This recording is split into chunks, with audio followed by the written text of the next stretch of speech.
pleasure of sitting down with this bright and witty young man who once had a vision of growing his business into more than just mowing and growing grass. He received his horticulture degree at North Metro Tech, and to keep up with the changes in his industry, he takes continuing education classes. He loves nothing more than turning just dirt into something spectacular and beautiful. His favorite vacations are wherever the Dave Matthews Band happens to be playing. He's a daredevil who loves skydiving and recently discovered that cruising might just edge out the Dave Matthews Band's vacations. His pet peeve is topping a tree. Do not top a tree before consulting with Michael.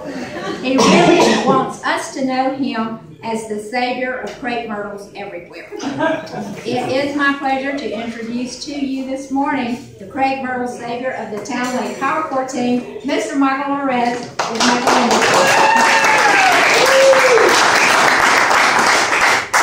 So I'm going to have Michael hold my board here. So, what does this look like to you guys? Oh, there we go. It's a tree. Yeah, they're trees. There's a maple tree and an oak tree. And as I discussed in the last few weeks, crepe myrtles are also trees. Here's a couple examples of a very mature crepe myrtle and how big and beautiful. See the similarity? Has the same shape, big trunk, big head. This is what your crepe myrtle should look like. And one of the things that I discussed over the last few weeks is that you don't always have to prune your crepe myrtle. And I can tell you that the one at the top probably has never been pruned. It's fine.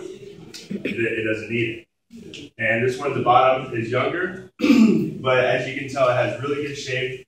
It actually does have some cross branching here that we would want to thin out. But the head is very, it's got a lot of blooms in that shape to it.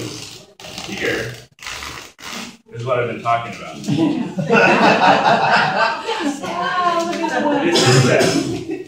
This is called topping, and you would never top a tree. If you go to the International Certified Arborist website, one of the top 3 things that it has on there not to do to a tree ever is top. You'll see people not only top crepe myrtles, you'll see them go through and top Bradford pears or cherry trees, and you see tree companies do it all the time. Obviously, they're not arborists; they're tree cutters. This, I mean, perfect Holiday Inn Express. I mean, that's just beautiful. I mean, and you can see where every year they've cut more and more at the same spot over and over again. And then as the tree grows, it just starts to turn into knots and starts to get really gnarly looking. I'll give you some other examples.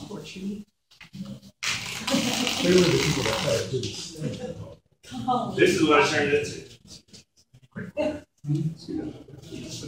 This is what it turns into is you've got a trunk here and just a very skinny top where they're constantly cutting in the same spot. The tree is not producing the limbs that it should. And you see here someone took a chainsaw or a handsaw and actually cut through the trunk of the tree. I mean, that's maybe 2 feet tall. Now, some people may say, well, my crepe myrtle is too big. Well, there's about 3 or 4 different sizes you can get. There's a very small dwarf variety that's almost like a shrub. There's another variety that kind of maxes out at 8 to 10 feet. There's another variety that gets about 18 to 20 feet. And then there's the traditional variety that gets up to 30 to 40 feet. So it's all about getting the right plant in the right place. If you don't want it that tall, don't put the tall one right next to your house. And if it is next to your house and you don't like it there, we'll just remove it. Put the right one there. That makes sense.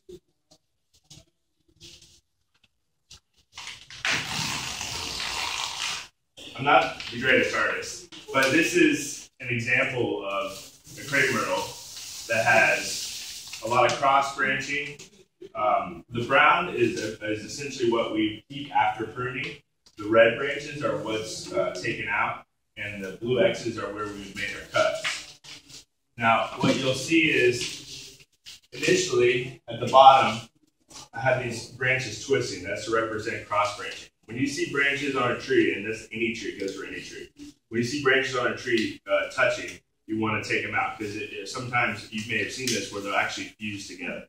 and that's bad. Eventually, it could cause a sore for the tree that could cause rotting and eventually compromise the tree. So you want to take that out. Sometimes where you see a cross branch come up through a major branch that you want to keep, you kind of you pick between the two. You say, which one would I rather keep? And you almost have to kind of get in there, look at it, take a step back, and kind of see how is that going to look with that being gone.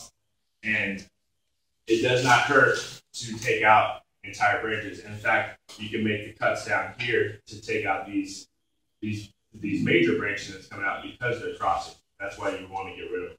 The rest of it is you're trying to thin out the canopy. The reason why you want to thin it out, you're going to get more. It's okay. You're going to get more air, more sunlight into the center of the tree. So as the new blossoms and the new buds come out, it'll have more room to grow and to blossom.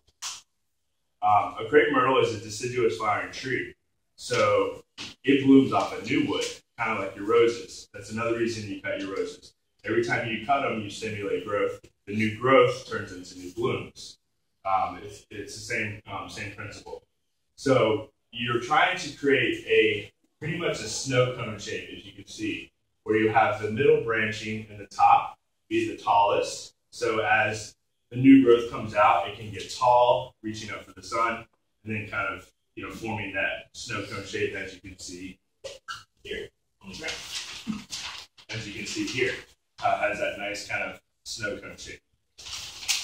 So the idea is that when they're young and they're small and they're impressionable, you train them to have that shape. And eventually, when they get this tall, you just let them go. You don't need to touch them. Also, at the same time, you're creating a more concentrated bloom because you're reducing the amount of wood that's going to produce blooms. So with that,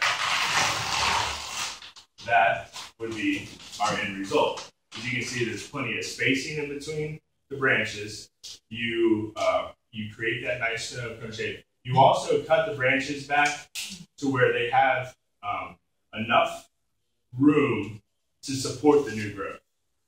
You want to take out the little twiggy branches because that's going to break off eventually when it shoots out and blooms.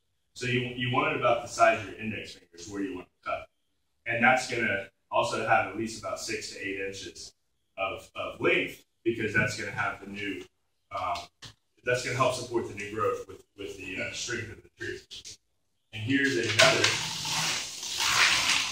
example here. And this is a diagram that I found online, but this is basically the shadow of a tree and how crazy it looked with all the branching, and you can see how much has been thinned out. But the end result will be a beautifully blossomed and very concentrated bloom and beautifully shaped.